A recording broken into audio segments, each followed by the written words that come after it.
نحمده ونصلي ونسلم على رسوله الكريم وخاتم النبيين وعلى آله وأزواجه وأصحابه وأتباعه أجمعين.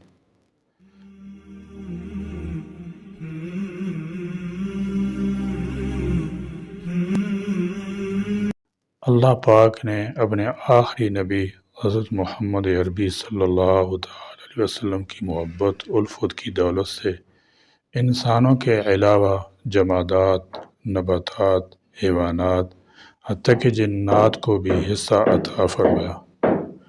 مکلف ہونے کی وجہ سے انسانوں کی طرح بے شمار جنات بھی آپ صلی اللہ علیہ وسلم پر ایمان لا کر تبلیغ اسلام کی خدمت میں مصروف رہے، جیسے کہ 26ویں پارے کی سورہ احقاف کی آیت نمبر 29 تا 32 اور سورہ جن کی پہلی اور دوسری آیت نیز ان کی تفسیر میں یہ مضمون موجود ہے کہ جنوں کی جماعت نے بارگاہ رسالت میں حاضر ہو کر توجہ کے ساتھ قرآن کریم کی تلاوت سنی اور اسلام قبول کیا، اور پھر اپنی قوم میں واپس جا کر تلاوت قرآن سننے اور اپنے ایمان لانے کا ذکر کیا اور انہیں بھی قبول اسلام کی دعوت دی۔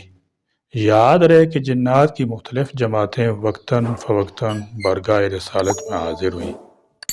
قرآن و حدیث کی روشنی میں جنات کی تعریف کا خلاصہ یہ ہے کہ ایک ناری مخلوق ہے جو مختلف شکلیں اختیار کرتی ہے۔ انگریزی میں کسی ایک کلمے میں ایک حرف ایک کی جگہ 2 بار آئے تو اسے ہم ڈبل سے تعبیر کرتے ہیں، اسی کو عربی میں مشدد سے تعبیر کرتے ہیں، اور پہلے حرف کو ساکن کر کے دوسرے میں مدغم مرج کر دیتے ہیں۔ اسی قاعدے کے تحت لفظ جن کا نون مشدد ہے۔ عربی زبان میں جن سے جتنے بھی کلمات بنتے ہیں ان سب میں ستر اور پوشیدگی کا معنی موجود ہے، جیسے دل کو جنان، رحم مادر میں بچے کو جنین، دماغ پر پردہ پڑنے کو جنون، ایسے گھنے باغ کو جس کے نیچے کی زمین نظر نہ آئے الجنہ، ڈال کو الجنہ، الجنان اور المجن اور قبر کو الجنن کہتے ہیں۔ پس اسی معنی کی مناسبت سے ناری مخلوق کو جن اور جان کہتے ہیں جو نظروں سے پوشیدہ ہوتے ہیں۔ رسول اللہ صلی اللہ تعالی علیہ وسلم کی حضور جنات کی آمد کی تفصیل حدیث پاک موجود ہے۔ حضرت ابن عباس رضی اللہ تعالی عنہ بیان کرتے ہیں کہ رسول اللہ صلی اللہ تعالی وسلم نے جنات پر قرآن مجید نہیں پڑھا تھا اور نہ ان کو دیکھا تھا۔ نبی کریم صلی اللہ تعالی وسلم اپنے اصحاب کی جماعت کے ساتھ عکاظ کے بازار میں گئے اور آسمان کی خبر اور شیاطین درمیان کوئی چیز حائل ہو گئی تھی اور ان کے اوپر آگ کے شعلے پھینکے جاتے تھے۔ پس شیاطین اپنی قوم کی طرف گئے اور انہوں نے کہا ہمارے اور آسمان کی خبر کے درمیان کوئی چیز حائل ہو گئی ہے۔ ان کے اوپر آگ کے شعلے پھینکے جاتے تھے۔ انہوں نے کہا ضرور کوئی نئی بات ہوئی ہے، زمین کے شرق غرب میں سفر کرو اور تلاش کرو کہ ہمارے اور آسمان کی خبروں کے درمیان کیا چیز حائل ہو گئی ہے۔ پھر انہوں نے زمین کے مشارق اور مغارب میں سفر کیا۔ ان کی ایک جماعت تہامہ کی طرف گئی اور وہاں نبی کریم صلی اللہ علیہ وسلم عکاظ کے بازار میں اپنے اصحاب کو صبح کی نماز پڑھا رہے تھے۔ جب انہوں نے قرآن کو سنا تو انہوں نے کہا یہی وہ چیز ہے جو ہمارے اور آسمان کے درمیان حائل ہو گئی ہے۔ پھر وہ اپنی قوم کے پاس گئے اور کہا اے ہماری قوم، ہم نے ایک عجیب قرآن سنا ہے جو سیدھی راستے کی طرف ہدایت دیتا ہے۔ ہم اس پر ایمان لے آئے اور ہم ہرگز کسی کو اپنے رب کا شریک قرار نہیں دیں گے۔ جنات کی کوئی ایک شکل مخصوص متعین نہیں ہے۔ انسانوں کی طرح جنات بھی احکامات کے مکلف ہیں، بعض مومن اور نیک ہیں، بعض کافر و نافرمان ہیں۔ ان میں جو سرکش ہیں وہ شیطان کے معاون و مددگار ہیں اور انسانوں کو گمراہ کرنے میں ابلیس کا ساتھ دیتے ہیں۔ ہمارے لیے اتنا ہی ضروری ہے کہ ان کے وجود کا اعتقاد رکھیں، اس سے زیادہ تفصیلات اور گہرائی میں جانے کی نہ ہمیں ضرورت ہے نہ ہی ہم اس کے مکلف ہیں۔ یہ کوئی ایمانیات کا مسئلہ نہیں جس پر ایمان رکھنا ضروری ہے۔ باقی جنات کے انسانوں کے پاس آنا کئی نصوص، آیات و احادیث سے ثابت ہے، اور واقعہ یہ ہے کہ ہر زمانے میں جنات کے انسانوں کو پریشان کرنے کے واقعات اتنی کثرت سے ہوتے ہیں کہ ان کا انکار مشکل ہے۔ جنات کو اللہ رب العزت نے انسانی آزمائش کے لیے ایک قدرت دے رکھی ہے کہ وہ مختلف تصرف کر کے انسانی زندگی پر اثر انداز ہو سکتے ہیں، جس کا قرآن و حدیث سے واضح ثبوت ملتا ہے۔ لہذا کسی کے جسم پر جن کا تسلط اور اس کے اثر سے مغلوب ہو جانا کوئی بعید نہیں ہے۔ سو جنات کا وجود ایک حقیقت ہے، اس پر ہمارا ایمان ہے اور قرآن اس پر شاہد ہے۔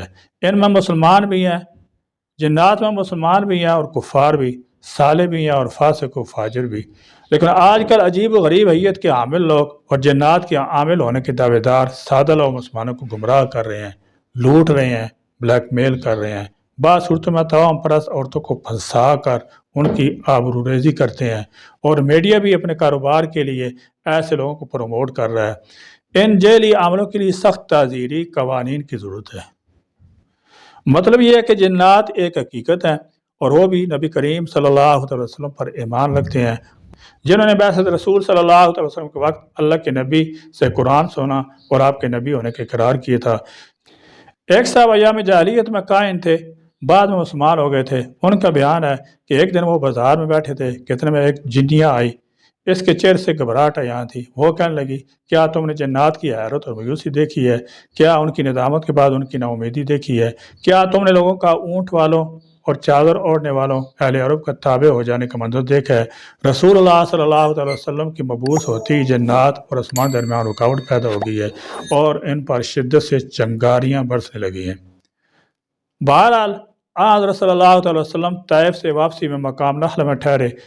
نصف شب کے قریب حضور صلی اللہ علیہ وسلم نماز پڑھ رہے تھے کہ نصیبین کے 7 جن عصا، مسا، شاسرا، ناصرہ، ابن العرب، امین اور اقسم آئے، اور انہوں نے نماز میں نبی کریم صلی اللہ علیہ وسلم کی رات سنی اور اسلام لے آئے، اور وہاں سے واپس آ کر اپنی قوم کو تبلیغ میں مشغول ہو گئے۔ جنات میں یہ 7 افراد تھے جو سب سے پہلے نبی کریم صلی اللہ علیہ وسلم پر ایمان لائے تھے۔ تفصیل اس کی کچھ اس طرح ہے کہ آپ صلی اللہ علیہ وسلم اس وقت مقام نخلا میں تھے اور سوق عکاظ کی طرف سے جانے کا ارادہ تھا۔ صبح کے وقت یہ جماعت وہاں پہنچی۔ اس وقت رسول اللہ صلی اللہ علیہ وسلم اپنے اصحاب سمیت نماز پڑھ رہے تھے۔ جب آپ صلی اللہ تعالی وسلم کی قرات کی آواز ان کے کان میں آئی تو انہوں نے قرآن مجید کو بڑے غور سے سنا، پھر کہنے لگے، یہی تو وہ چیز ہے جو ہمارے اور آسمانی خبروں کے درمیان حائل ہو گئی ہے۔ یہاں سے واپس اپنی قوم کے پاس آئے اور کہا، اے ہماری قوم، ہم نے قرآن سنا، وہ بڑا عجیب ہے، وہ ہدایت کا راستہ بتاتا ہے، بس ہم تو اس پر ایمان لائے ہیں اور اب ہم کسی اور کو اپنے رب کے ساتھ شریک نہ کریں گے۔ اللہ تعالیٰ جل شاہ نے اس واقعے کی اطلاع اپنے رسول صلی اللہ علیہ وسلم کو دی۔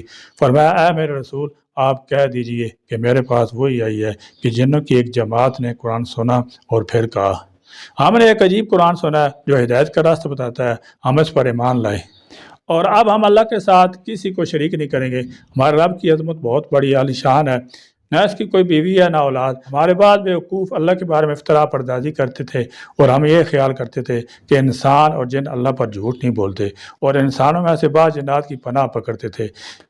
اس سے جنات کا غرور اور سرکشی اور زیادہ بڑھ جاتی تھی، اور انسانوں کا بھی یہی اعتقاد تھا، جیسے کہ اے جنات، تمہارا اعتقاد تھا کہ اللہ کسی کو مبعوث نہیں کرے گا، اور ہم نے آسمان کو ٹٹولا تو اسے مضبوط چوکیداروں، سخت شعلوں سے بھرا ہوا پایا، اور ہم آسمان میں خبریں سننے کے لیے بیٹھا کرتے تھے، لیکن اب کوئی سننا چاہتا ہے تو وہ اپنے لیے تیز شعلے پاتا ہے۔ معلوم نہیں کہ اہل زمین کے ساتھ برائی مقصود ہے یا بھلائی۔ ہم میں سے بعض نیک ہیں اور بعض اور طرح کے ہیں، ہمارے کئی طرح کے مذاہب ہیں، اور ہم نے یقین کر لیا کہ زمین میں اللہ کو ہرگز نہیں ہرا سکتے، نہ بھاگ کر اسے تھکا سکتے ہیں۔ ہم نے ہدایت کی کتاب سنی، ہم اس پر ایمان لائے، اور جو شخص بھی اپنے رب پر ایمان لے آئے اسے نہ کسی نقصان کا خوف ہے اور نہ ظلم کا۔ ہم میں بعض مسلم بھی ہیں اور بعض نافرمان بھی۔ جو مسلم ہیں وہ سیدھے راستے پر چل رہے ہیں، اور جو نافرمان ہیں وہ دوزخ کے ایندھن ہیں۔ ایک روایت میں ہے کہ وہ جنات جب یہاں آئے تو باہم کہنے لگے، خاموش ہو کر قرآن سنو۔ جب آپ نماز سے فارغ ہوئے تو اسلام کی کہانیت پر یقین ایمان لا کر اپنی قوم کے پاس واپس آ گئے۔ ان کو اس واقعے کے اصلی سبب کی اور اس کی خبر دی کہ ہم مسلمان ہو گئے، تم کو بھی چاہیے کہ ایمان لے آؤ۔ مگر رسول اللہ کو ان جنات کے آنے اور قرآن سن کر ایمان لے آنے کی خبر نہیں ہوئی، یہاں تک کہ سورہ جن کا نزول ہوا جس میں آپ کے اس واقعے کی خبر دی گئی۔ دوسری مرتبہ پھر آئے، رسول اللہ صلی اللہ علیہ وسلم جنات کی آمد کی خبر مل گئی تھی۔ اتنے میں جنات کی طرف سے ایک بلانے والا بھی آ گیا۔ رات کا وقت تھا، آپ صلی اللہ علیہ وسلم اس کے ساتھ چلے گئے۔ صحابہ کو خبر نہ ہوئی، وہ بہت پریشان ہوئے۔ کہ آپ صلی اللہ تعالی وسلم کہاں چلے گئے، رات بھر تلاش کرتے رہے، صبح کے وقت آپ صلی اللہ علیہ وسلم غار حرا سے آتے ہوئے دکھائی دیے۔ آپ صلی اللہ تعالی وسلم نے فرمایا میں جنات کے پاس گیا تھا، انہیں قرآن سنایا۔ صحابہ نے اس بارے میں آپ صلی اللہ علیہ وسلم دریافت فرمایا کہ وہ کہاں رہتے ہیں۔ پھر آپ صلی اللہ علیہ وسلم صحابہ کو بھی وہاں لے گئے اور انہیں جنات کے نقوش اور اقدام اور آگ جلانے کے مقامات دکھائے۔ اس واقعے کے متعلق اللہ تعالیٰ نے یہ آیات نازل فرمائی جن کا ترجمہ پیش کیا جاتا ہے۔ فرمایا اے میرے رسول، اور جب ہم نے کچھ جنات کو آپ کی طرف متوجہ کیا تاکہ وہ قرآن سنیں، وہ آئے اور کہنے لگے خاموش رہو۔ واپس جا کر انہوں نے اپنی قوم کو ڈرایا۔ انہوں نے کہا اے قوم، ہم نے ایک کتاب سنی جو موسیٰ کے بعد نازل ہوئی ہے، وہ پہلی کتاب کی تصدیق کرتی ہے اور حق اور صراط مستقیم کی ہدایت کرتی ہے۔ اے قوم، اللہ کی طرف بلانے والے کی بات قبول کرو، ایمان لے آؤ، تمہارے گناہ معاف ہو جائیں گے، عذاب سے بچ جاؤ گے، اور جو شخص دعوت اللہ کو قبول نہیں کرے گا وہ اللہ کو عاجز نہیں کر سکتا، اس کا کوئی امت ہی نہ ہوگا۔ ایسے لوگ سری گمراہی میں ہیں۔ حضرت انس نے اپنے باپ سے روایت کرتے ہیں، فرمایا کہ نبی کریم صلی اللہ علیہ وسلم کے پاس ایک وفد جنوں کا مکہ میں آیا تو نبی کریم صلی اللہ علیہ وسلم نے فرمایا میرے ساتھ صرف وہ شخص چلے جس کے دل میں ذرا بھر آلودگی نہ ہو۔ حضرت عبداللہ بن مسعود رضی اللہ تعالیٰ فرماتے ہیں کہ نبی کریم صلی اللہ علیہ وسلم نے ایک برتن نبیذ سے بھرا ہوا لیا، یہاں تک کہ جب ہم ہجون پہنچے تو نبی کریم صلی اللہ علیہ وسلم نے مجھے ایک جگہ بٹھا کر میرے ارد گرد خط کھینچ دیا اور فرمایا جب تک میں واپس نہ ہوں یہیں ٹھہرے رہو۔ اس کے بعد حضور صلی اللہ علیہ وسلم جنات کی طرف تشریف لے گئے۔ میں نے دیکھا جنات آپ کے پاس ہجوم کر رہے تھے۔ نبی کریم صلی اللہ علیہ وسلم ان سے رات بھر باتیں کرتے رہے۔ صبح کے وقت حضور صلی اللہ علیہ وسلم میرے پاس تشریف لائے اور مجھ سے دریافت کیا کہ تم رات بھر کھڑے رہے۔ میں نے کہا آپ نے مجھے یہ فرمایا تھا کہ میرے آنے تک یہیں ٹھہرنا۔ میں نے آپ سے پوچھا یہ کون لوگ ہیں؟ آپ صلی اللہ علیہ وسلم فرمایا یہ نصیبین کی جنات تھے، بہت سے معاملات میں ان میں باہم خصومت تھی، یہ میرے پاس فیصلہ کرانے کے لیے آئے تھے۔ پھر آپ نے مجھ سے پوچھا کہ تمہارے پاس وضو کا پانی ہے؟ میں نے عرض کیا نبیذ ہے۔ فرمایا کھجور بھی پاک ہے، پانی بھی پاک ہے۔ پھر آپ صلی اللہ علیہ وسلم نے وضو کیا اور نماز پڑھنے کھڑے ہو گئے۔ اتنے میں جنات کے دو آدمی آپ کے پاس آئے اور انہوں نے کہا یا رسول اللہ، ہم اس امر کو دوست رکھتے ہیں کہ نماز میں آپ ہماری امامت کریں۔ حضور اکرم صلی اللہ علیہ وسلم نے ان کی امامت کی۔ اس نماز فجر میں آپ صلی اللہ علیہ وسلم نے تبارک الذی اور سورہ جن پڑھی۔ پس جب نبی کریم صلی اللہ علیہ وسلم نے سلام پھیرا، پھر حضرت صلی اللہ علیہ وسلم نے فرمایا کہ ان لوگوں نے مجھ سے کہا کہ ہم بہت دور کے رہنے والے ہیں۔ حضور صلی اللہ تعالی علیہ وسلم فرمایا گوبر تمہارے لیے، کھجور اور ہڈی گوشت ہڈی بن جائے گی۔ ان لوگوں نے عرض کیا حضور لوگ ہماری غذا کو خراب کر دیں گے، تو آپ صلی اللہ علیہ وسلم نے ہڈی اور گوبر سے سنجا کرنے سے منع کر دیا۔ اور عبداللہ بن مسعود رضی اللہ تعالیٰ کہتے ہیں کہ روشنی ہو جانے پر میں اس جگہ گیا جہاں نبی کریم صلی اللہ علیہ وسلم رات بھر رہے تھے تو وہاں 70 اونٹوں کے بیٹھنے کے نشانات پائے گئے تھے۔ طبرانی اور ابو نعیم کی دوسری روایت میں ہے کہ حضرت عبداللہ بن مسعود رضی اللہ تعالیٰ عنہ کو بیان ہے کہ ان جنات کے جسم پر کوئی کپڑا نہ تھا، اس کے باوجود ان کی شرمگاہ نظر نہ آتی تھی۔ یہ لوگ دبلے پتلے تھے مگر لمبے قد کے تھے۔ یہ لوگ حضرت صلی اللہ علیہ وسلم کے ارد گرد اس طرح جمع ہو گئے تھے گویا حضور اکرم صلی اللہ علیہ وسلم پر سوار ہونا چاہتے ہیں۔ حضرت صلی اللہ علیہ وسلم ان کے سامنے قرآن پڑھتے رہے۔ دوسرا واقعہ کہ حضرت علقمہ رضی اللہ تعالیٰ عنہ نے حضرت عبداللہ بن مسعود رضی اللہ تعالیٰ عنہ دریافت کیا کہ تم لوگوں میں کوئی شخص حضور سرور عالم صلی اللہ علیہ وسلم کی صحبت میں رہا تھا؟ حضرت ابن مسعود رضی اللہ تعالیٰ نے کہا نہیں، لیکن ایک رات مکہ معظمہ میں حضور اکرم صلی اللہ علیہ وسلم کسی کو اطلاع کیے بغیر مکہ سے باہر تشریف لے گئے۔ ہم لوگ ساری رات پریشان رہے۔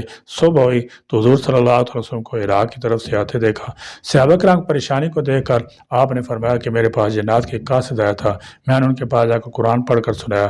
اس کے بعد حضور صلی اللہ تعالیٰ علیہ وسلم نے ہمیں جنات قدموں کے نشانات اور جنات نے جو آگ جلائی تھی اس کے آثار دکھائے۔ حضرت تمیم داری کہتے ہیں کہ جس وقت حضور اکرم صلی اللہ تعالی وسلم مبعوث ہوئے میں شام میں تھا، کسی کام سے جنگل میں گیا تھا، رات ہو گئی، وہیں لیٹ گیا۔ اچانک مجھے آواز آئی، کسی شخص نے مجھ سے کہا کہ جن کسی شخص کو اللہ تعالیٰ سے نجات نہیں دلا سکتا۔ میں نے کہا خدا کی قسم تو نے کیا کہا؟ تو آواز آئی کہ رسول امین صلی اللہ تعالی وسلم نے ظہور فرمایا ہے، ہم نے مقام ہجون میں آپ صلی اللہ تعالی وسلم کے پیچھے نماز پڑھی ہے، ہم مسلمان ہو گئے ہیں۔ اب جنات کا مکر و فریب دور ہو گیا ہے، اب جنات آگ کے شعلوں سے مارے جاتے ہیں، تو محمد صلی اللہ علیہ وسلم کے پاس جا کر مسلمان ہو جا۔ حضرت تمیم داری فرماتے ہیں کہ میں نے صبح اٹھتی ایک کاہن سے رات کے واقعے کا ذکر کیا تو اس نے کہا کہ جن نے جو کچھ تجھ سے کہا سچ کہا۔ اس نبی نے حرم سے ظہور کیا ہے اور اس کی ہجرت کی جگہ مدینہ ہے۔ اور وہ خیر الانبیاء ہے تو ان کی طرف کیوں نہیں جاتا؟ حضور اکرم صلی اللہ تعالی وسلم کی بعثت سے پہلے جنات کو آسمان پر جانے کی اجازت تھی۔ اور عبداللہ بن عباس رضی اللہ تعالیٰ روایت ہے کہ عیسیٰ علیہ السلام حضرت صلی اللہ تعالی وسلم کے درمیان موقوفی وہی کا جو زمانہ تھا، اس زمانہ میں آسمان پر شیاطین کو آنے جانے کی ممانعت نہ تھی۔ شیاطین ایسی جگہ جا کر بیٹھ جاتے جہاں سے وہ فرشتوں کی باتیں سن سکیں۔ جنات کی ہر گروہ کے لیے آسمان بیٹھنے کی جگہ مقرر تھی۔ یہ جنات ان مقامات سے وہ الہی کے کلمات سنتے تھے اور ان میں اپنی طرف سے اضافہ کر کے کائنوں سے ان باتوں کا تذکر کر دیتے تھے جس میں سے کچھ صحیح ہوتی تھی اور کچھ غلط۔ شیاطین کا یہ قدیمی دستور تھا۔ حضور اکرم صلی اللہ علیہ وسلم کی بعثت کے وقت شیاطین کو ان مقامات سے روک دیا گیا۔ عرب کے لوگوں کو جب جنوں نے آسمانی خبریں بتانی بند کر دیں تو وہ کہنے لگے آسمان والے تو سب مر گئے۔ پھر تو جس کے پاس اونٹ تھے وہ ایک اونٹ اور جس کے پاس گائے یا بکری تھی وہ ایک گائے یا بکری روزانہ ذبح کرنے لگا۔ حضور اکرم صلی اللہ علیہ وسلم قتل کرنے کے ارادے سے شیاطین کی روانگی۔ اور عبداللہ بن عمر رضی اللہ تعالیٰ عنہ فرماتے ہیں کہ جس وقت اللہ تعالیٰ نے حضرت صلی اللہ علیہ وسلم کو خلعت نبوت پہنایا تو شیاطین کو آسمانی خبر حاصل کرنے سے روک دیا گیا اور ان پر ستاروں کی آگ پھینکی جانے لگی۔ شیاطین نے ابلیس سے شکایت کی تو اس نے کہا کہ مجھے ایسا معلوم ہوتا ہے کہ ارض مقدس میں کوئی نبی مبعوث ہوا ہے۔ شیاطین تحقیقات کے لیے ارض مقدس گئے اور لوٹ کر آ گئے، وہاں ارض مقدس میں کسی نبی کا ظہور نہیں ہوا تھا۔ اس کے بعد ابلیس اس جستجو میں مکہ گیا تو وہاں اس نے حضور عقائد عالم صلی اللہ علیہ وسلم غار احرام ہے اور جبرائیل علیہ السلام کے ساتھ دیکھا۔ ابلیس اپنے دوستوں سے واپس آ کر کہا کہ مکہ میں آمد صلی اللہ تعالی وسلم مبعوث ہوئے ہیں مگر ان کے ساتھ جبرائیل علیہ السلام ہے۔ چونکہ عرب میں اس زمانہ میں کہانت کا زور تھا اس لیے وہ الہی کو شیاطین سے بچانے کے لیے جنات کی آسمان پر آمد بند کر دی گئی تھی اور احتیاط کے طور پر یہ انتظام کر دیا اور فرشتوں کو اس کام پر تعینات کر دیا گیا جو آسمان پر آنے یا آسمان کی بات سننے کی کوشش کرے اس کو آگ کے شعلے مار مار کے بھگا دیا جائے۔ اللہ تعالیٰ کے اس انتظام سے جہاں وہ الہی کی عصمت محفوظ ہو گئی وہاں عرب سے کہانت کا سلسلہ بھی ختم ہو گیا۔ اور عبداللہ بن عباس رضی اللہ تعالیٰ عنہ انصار سے راوی ہیں کہ حضور اکرم صلی اللہ تعالی علیہ وسلم کی خدمت اقدس میں حاضر تھے کہ آسمان سے ایک ستارہ ٹوٹا جس کی روشنی بہت تیز پھیل گئی۔ نبی کریم صلی اللہ تعالی وسلم فرمایا اس ٹوٹنے والے ستارے کے متعلق جاہلیت میں لوگوں کا کیا خیال تھا؟ صحابہ نے عرض کیا یا رسول اللہ، لوگ اس ستارے کو دیکھ کر یہی کہا کرتے تھے کہ آج یا تو کوئی بادشاہ ہمارا ہے یا کسی عظیم الشان بچے کی پیدائش یا موت ہوئی ہے۔ حضور اکرم صلی اللہ تعالی وسلم نے فرمایا یہ بات نہیں ہے بلکہ اللہ تعالیٰ اپنے بندوں کے لیے کسی امر کے متعلق جب کوئی فیصلہ کرتا ہے تو عاملین عرش اس کو سن کر تسبیح پڑھنے لگتے ہیں اور ان کی تسبیح سن کر دوسرے آسمان فرشتے بھی تسبیح پڑھنے لگتے ہیں یہاں تک کہ دنیا کے آسمان تک یہ تسبیح جا پہنچتی ہے۔ تسبیح پڑھنے کے بعد فرشتے ایک دوسرے سے دریافت کرتے ہیں اور کہتے ہیں کہ اللہ تعالیٰ نے فلاں معاملہ میں یہ فیصلہ کیا ہے۔ فرشتوں کے اس بامی تذکرہ کو چوری چھپے سن کر شیطان کانوں سے ان باتوں کا تذکرہ کر دیتے تھے جس میں سے کچھ صحیح ہوتی تھی کچھ غلط۔ حضرت صلی اللہ تعالی وسلم سے کانوں کے متعلق سوال کیا گیا تو فرمایا ان لوگوں کا کوئی اعتبار نہیں۔ صحابہ کرام نے عرض کیا یا رسول اللہ صلی اللہ تعالی وسلم، لوگ بعض وقت ایسی باتیں کر جاتے ہیں جو سچی ہوتی ہیں۔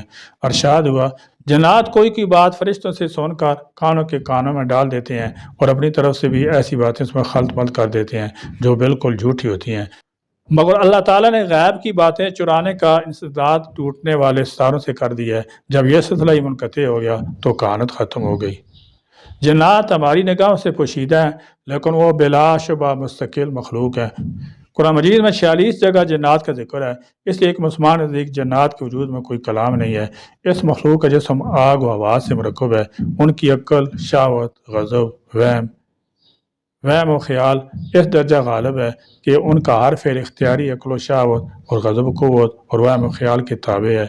اس مخلوق میں بعض باتیں یعنی برائی بھلائی وغیرہ کو سمجھنا اور بعض باتیں مثلا کھانا پینا، عورتوں کی خواہش اور دیگر حیوانی خصائص پائی جاتی ہیں۔ اس لیے مخلوقات کی یہ قسم یعنی جنات و شیاطین بھی شرعاً احکام الہی کے مکلف ہیں۔ سیرت مصطفیٰ صلی اللہ علیہ وسلم مزید واقعات انشاءاللہ تعالی سبق نمبر 80 میں پڑھیں گے۔ اللہ تعالی ہمیں آپ صلی اللہ تعالی وسلم کی سیرت مطالعہ پڑھنے اور اس پر عمل پیرا ہونے کی توفیق بخشے، آمین۔ وآخر دعوانا الحمدللہ رب العالمین۔